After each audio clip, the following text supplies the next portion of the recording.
오늘 새벽에 투자 대가의 포트가 공개됐습니다. 그런데 이상한 게 있는데요. 시장이 반등하는데 월가의 전설들은 전혀 다른 방향으로 움직였습니다. 누군가는 조용히 현금 흐름 자산을 쌓았고 누군가는 포트를 통째로 갈아엎었습니다. 심지어 어떤 대가는 빅테크를 전량 매도했는데요. 뉴스에선 절대 안 나오는 진짜 힌트가 여기 숨어 있습니다. 오늘은 이 포트 변화 속에서 2026년 시장의 방향을 읽어보겠습니다. 시작 전에 이런 영상을 계속 받아보고 싶으시다면 구독과 좋아요 그리고 따뜻한 댓글 부탁드립니다. 여러분의 관심이 저를 행복하게 합니다. 감사합니다. 첫 번째로 워런 버핏이 몸담고 있는 버크셔 해서웨이를 보겠습니다. 워런 버핏의 포트는 매번 똑같아 보이지만 진짜 중요한 건 변화입니다. 버핏은 시장이 흔들릴 때마다 말이 아니라 숫자로 답을 남기는데요. 이번 13F에서 조용히 비중을 조절한 종목이 있습니다. 지금부터 버핏이 무엇을 지켰고 무엇을 줄였는지 확인해 보겠습니다. 워런 버핏이 보유한 종목은 총 42개입니다. 큰돈을 굴림에도 종목 수는 생각보다 작죠. 이번 분기에 5종목을 매수했고 이 중에서 신규 매수 한 건이 있었습니다. 반대로 매도 종목을 보면 9개가 있는데요. 전량 매도는 없었고요. 현금 흐름을 계속 늘리고 있는지 체크해봤더니 총 자산이 2.6% 증가했는데 그 중에서 1.86%를 현금으로 챙겼습니다. 버핏은 여전히 현금을 늘리고 있지만 그 비중과 속도는 줄어들었습니다. 버핏의 포트 탑7 종목을 보면 여전히 애플의 비중이 가장 크죠. 22.6%를 차지하고 있습니다. 그 다음이 아멕스, 뱅크 오브 아메리카, 코카콜라, 쉐보론 순인데요. 이 중에서 이번에 거래가 있었던 종목은 3개입니다. 애플과 뱅크 오브 아메리카는 일부 매도하고 쉐보론은 추가 매수했는데요. 버핏은 에너지에 대한 강한 확신을 여전히 갖고 있습니다. 유가의 단기 변동보다 에너지 기업의 현금 흐름과 배당 그리고 자사주 매입을 더 중요하게 보고 있습니다. 조금 더 자세히 매매 현황을 확인해 보겠습니다. 왼쪽은 매수 종목인데요. 신규 매수한 종목이 보이죠? 뉴욕타임즈입니다. 버핏이 뉴욕타임즈를 매수한 건 뉴스회사가 아니라 구독 기반으로 돈을 버는 브랜드 플랫폼으로 봤기 때문입니다.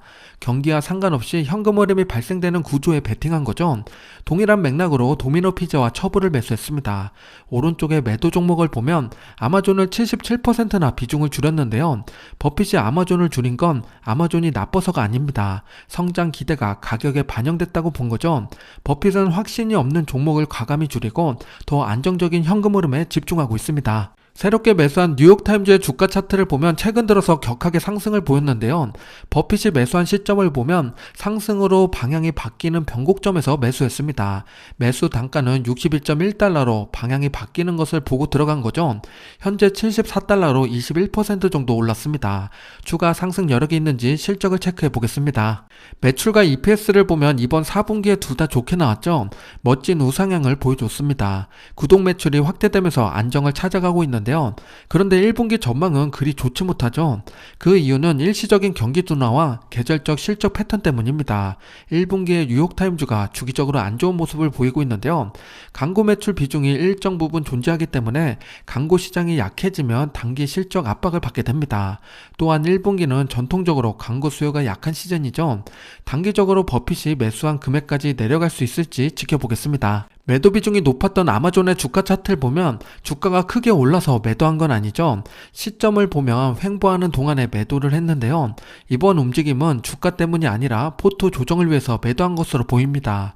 버핏은 성장 기대가 큰 종목의 비중을 줄이고 대신에 보험과 에너지처럼 현금 흐름이 확실한 자산을 늘렸습니다. 아마존을 버린 게 아니라 2026년을 대비해서 포트를 더 방어적으로 재정비했습니다. 워런 버핏의 포트폴리오를 요약하면 다음과 같은데요. 한 줄로 정리해보면 성장주를 줄이고 보험, 에너지, 프리미엄 소비를 강화했습니다. 앞으로 고금리와 경기 불확실성이 길어질 가능성이 크다고 판단한 거죠. 여전히 현금을 많이 들고 있는 버핏입니다. 두 번째 인물은 드러켄 밀러입니다. 지금 월가에서 가장 주목받고 있는 인물이죠. 차기 연준의장 후보로 지명된 케빈 워시 뒤에 드러켄 밀러가 있기 때문입니다. 워시는 10년 넘게 드러켄 밀러 패밀리 오피스에서 핵심 파트너로 함께 일하면서 시장과 정책을 읽어온 인물인데요.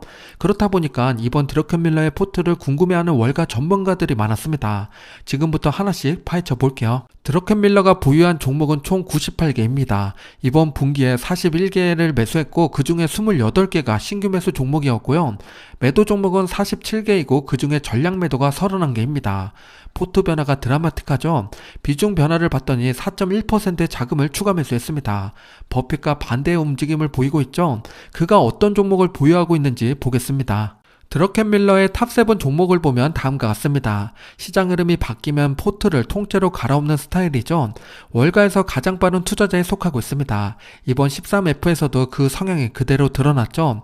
1위는 여전히 나테라로 12.8%를 유지하고 있지만 금융섹터 ETF인 XLF를 새롭게 매수했습니다. 6.7%를 담았고요.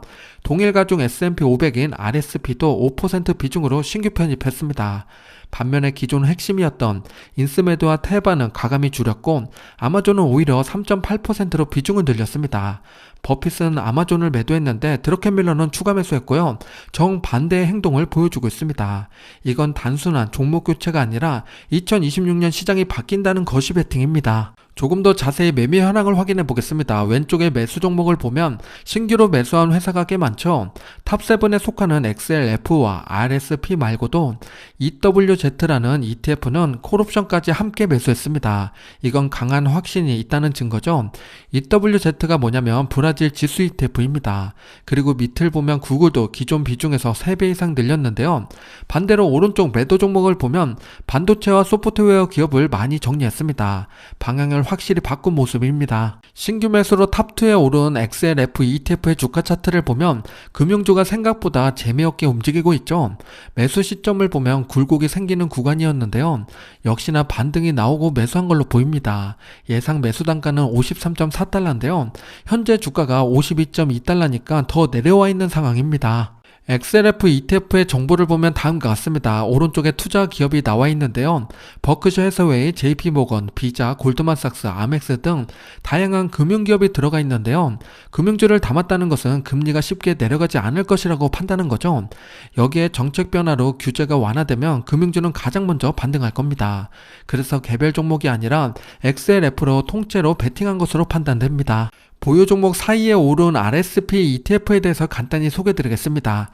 기존에 우리가 투자하는 S&P 500 ETF는 시총의 크기만큼 비중을 담는 ETF였죠. 대표적으로 VOIVV가 있습니다. 그런데 RSP는 시총 상관없이 모두 동일한 비중으로 투자하는 ETF인데요. 그동안 빅테크 기업들이 크게 올라서 시총 가중 방식이 더 수익률이 좋았었죠. 드러켄밀러는 이제 빅테크의 시대가 끝났다고 생각하는 걸까요? 동일 가중 방식을 크게 담았습니다. 작년 10월부터 현재까지의 주가 차트를 비교해보면 신기하게도 RSP가 더 좋은 성적을 내고 있습니다. 즉 빅테크보다 그 외의 기업들이 더 많이 올라가고 있다는 거죠. 우리도 빅테크가 쉬어갈 때 다른 기업도 눈여겨보는 게 좋겠습니다. 최근 6개월 동안 글로벌 증시를 보면 대부분 초록색이죠. 특히 한국을 비롯해 이머징 국가의 주가가 크게 상승했습니다. 그 중에서 왼쪽 아래 브라질도 꽤 좋은 성적을 보여주고 있는데요. 드러켄밀러는 이를 놓치지 않고 브라질에 투자했습니다. 브라질 대표 ETF인 EWZ를 보면 우상향을 그리고 있죠. 심지어 최근에 더 격하게 오르고 있습니다. 드러켄밀러의 매수 시점을 보면 31.3달러 정도 되는데요. 현재 37.7달러로 20% 정도 오른 상태입니다. 드러켄밀러가 투자한 이유를 분석해보면 브라질은 금리 인하 가능성이 커지고 있고 원자재 비중이 높은 경제구조상 글로벌 경기 회복과 함께 반등할 가능성이 큽니다. 특히 달러가 약세로 돌아서면 신흥국으로 자금이 이동하게 되는데요. 그 수혜를 가장 크게 받는 국가 중에 하나가 브라질입니다. 개별 기업들을 봐도 크게 오른 걸 알 수가 있는데요. 드러켄밀러는 현물뿐만 아니라 콜옵션까지 함께 담았습니다. 이건 브라질이 천천히 오른다는 게 아니라 강하게 튈 가능성이 높다고 베팅한 겁니다. 드러켄밀러의 포트폴리오를 요약해보면 다음과 같은데요. 한 줄로 정리하면 금융섹터를 강하게 매수하고 브라질을 비롯해 시장 확대와 선별적으로 빅테크 재진입을 시도했습니다. 현재로서는 성공적인 모습이죠. 이 포트를 언제까지 유지할지 지켜보겠습니다. 다음으로 리틀 버핏이라고 불리는 비레크먼입니다. 그는 월가에서 가장 공격적인 행동주의 투자자인데요. 소수 종목에 집중해 크게 승부를 걸고 기업 가치가 바뀌는 순간을 포착해 시장을 흔드는 인물입니다. 이번에 구글 투자로 큰 수익을 냈었죠. 이번에도 선택과 집중하는 모습을 보여줬는데요. 그가 이번에 매수한 종목이 무엇인지 보겠습니다. 비레크먼이 보유한 종목은 총 12개입니다. 이번 분기에 2종목을 매수하고 그 중에서 1개는 신규 매수였습니다. 매도 종목은 7개고 그 중에 전략 매도는 1건이었는데요. 비중 변화는 2.41%의 자금을 추가 매수했습니다. 자산 규모와 투자금이 점점 커지고 있는데요. 그가 어떤 종목을 보유하고 있는지 보겠습니다. 비레크먼의 탑7 종목을 보면 다음과 같습니다. 이 중에서 새롭게 매수한 종목이 있는데요. 그건 바로 메타입니다. 반대로 구글은 2개의 티커 모두 갖고 있었는데 그 중에서 하나를 거의 비중을 대폭 줄였죠. 즉 구글을 팔고 메타를 샀다고 봐도 됩니다. 치폴레는 전략 매도했고 탑7 종목 중에서 유일하게 추가 매수한 건 아마존입니다. 비중을 64% 늘리면서 탑3에 올랐는데요. 이건 단순한 종목 교체가 아니라 AI 투자 확대를 고려한 포트폴리오 변화입니다. 앞으로 주도 기업은 아마존과 메타가 될 거라고 판단하고 있는 건데요.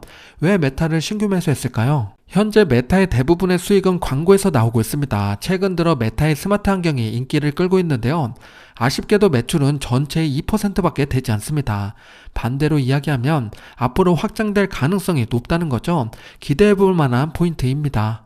추가로 이번에 발표한 실적 발표에서 언급된 내용을 보면 AI의 성과가 다른 기업보다 꽤 좋았습니다. 사용자 수가 7%밖에 늘지 않았는데 AI 추천 광고 노출은 18%나 늘어났고 이용 시간도 30%나 증가했다고 합니다. 그동안 TV를 비롯해서 다양한 매체에서 진행됐던 광고가 이제는 AI를 통해서 소수의 플랫폼으로 몰리기 시작했습니다. 그 수의 기업이 메타인데요. 비레크먼은 이를 간파하고 투자한 걸까요? 앞으로 AI 시대가 확장되면 메타는 더욱 수혜받게 될 겁니다. 메타의 주가 차트를 보면 최근에 힘이 없죠. 비레크먼이 매수한 시점은 4분기로 주가가 하락하는 시기였습니다. 예상되는 평균 단가는 $690 정도 되는데요. 현재 $639니까 비레크먼도 물려 있습니다. 추가 매수를 검토하고 있는지 궁금해집니다. 메타의 최근 실적 흐름을 보면 에크먼이 왜 신규로 담았는지 이해가 됩니다. 매출은 2025년 1분기 423억 달러에서 4분기 599억 달러까지 꾸준히 성장했고 2026년 1분기 전망도 552억 달러로 여전히 높은 수준을 유지하고 있습니다. 더 중요한 건 수익성이죠. EPS는 1분기 6.43에서 2분기 7.14로 상승했고 4분기에는 8.88까지 급등했습니다. 물론 2026년 1분기 EPS는 6.61로 내려오지만 이건 계절적 요인과 비용 증가로 해석이 됩니다. 결국 메타는 광고 기반의 현금 창출 능력을 다시 검증받았고 AI 투자 여러 가지 갖춘 기업으로 인정받고 있습니다. 비레크먼의 포트폴리오를 요약하면 다음과 같습니다. 한 줄로 정리하면 구글, 아마존, 메타가 이끄는 AI 시대가 꾸준히 성장할 것에 베팅했습니다. 이 포트를 언제까지 유지할지 지켜보겠습니다. 마지막으로 피터 틸이 이끄는 포트를 보겠습니다. 모르는 분들이 있을 수 있으니까 잠깐 소개드리면 페이팔을 만든 창업자이자 팔란티어를 키운 인물입니다. 월가의 투자자라기보단 미래 권력의 흐름을 읽는 전략가에 가깝습니다. 그런데 이번 13F를 보면 솔직히 충격을 받았는데요. 바로 뒤에서 그의 포트를 확인해 보겠습니다. 피터 틸이 보유한 종목은 총 3개였습니다. 상당히 심플하죠? 이번 분기에 3개의 종목을 어떻게 했나 봤더니 전량 매도해버렸습니다. 신규로 매수한 종목도 없고 모두 현금으로 바꿨는데요. 피터 틸은 왜 이런 선택을 했을까요? 우선 그가 보유하고 있던 종목을 보면 테슬라, 마소, 애플이 있었습니다. 빅테크 기업을 스윙으로 투자하던 그가 이번에 3개의 기업을 모두 다 매도해버렸는데요. 그 이유를 유추해보면 AI 시대가 끝나서 손 털고 나갔다기보다는 격하게 달려왔기 때문에 쉬어갈 수밖에 없는 타이밍이라고 생각한 듯합니다. 혹은 올해 대형 IPO를 준비하는 과정일 수도 있는데요. 스페이스X를 비롯해서 오픈 AI까지 쟁쟁한 회사들이 상장하죠. 원래 피터 틸은 비상장 기업에 투자를 잘하는 걸로 유명합니다. 다시 기회를 포착하고자 자금을 모으는 과정일 수 있겠죠. 즉 이번 매도는 포기가 아니라 더 큰 판으로 이동하기 위한 준비일 수 있습니다. 지금까지 4명의 투자 대가의 포트를 점검해봤는데요. 각자 성향에 따라서 투자 방식도 모두 달랐습니다. 정리해보면 워런 버핏은 고금리 장기화를 대비해서 현금 흐름이 튼튼한 회사를 선택했고 드러켄 밀러는 금융과 브라질로 방향을 틀었습니다. 빌 에크먼은 아마존과 메타를 강하게 매수하면서 AI 투자를 확대했고 피터 틸은 과감하게 포트를 정리하며 다음 판을 준비하고 있습니다. 여기서 중요한 건 종목이 아니라 이들이 같은 시장을 보면서 각자의 방식으로 투자를 진행하고 있다는 겁니다. 결국 투자란 예측이 아니라 준비이고 나만의 투자 전략을 쌓아가는 과정이죠. 오늘 영상이 우리 구독자분들의 포트 점검하는 데 도움되셨길 바랍니다. 잠깐 이벤트 보고 올게요. 최근 국내 시장의 열기가 매우 뜨겁죠. 1년 전만 해도 코스피가 2,000대였는데 어느새 5,000을 돌파했습니다. 투자자 입장에서는 이 변화가 더 크게 다가오는데요. 이를 기념하기 위해 코덱스에서 이벤트를 진행하고 있습니다. 참여 방법은 아주 간단합니다. 지금 보시는 축하 이미지를 캡처해서 SNS에 공유하면 되는데요. 추첨을 통해 총 5,000명에게 경품을 준다고 합니다. 스케일이 남다르죠? 경품은 우리가 자주 사용하는 다이소 금액권입니다. 이번 달에도 우리 구독자분들이 많이 당첨되길 기대하겠습니다. 이벤트에 대한 자세한 내용은 아래 고정 링크를 통해 확인하시기 바랍니다. 지금까지 수페였습니다. 오늘 영상이 마음에 드셨다면 구독과 좋아요 부탁드립니다. 오늘도 성공 투자하세요.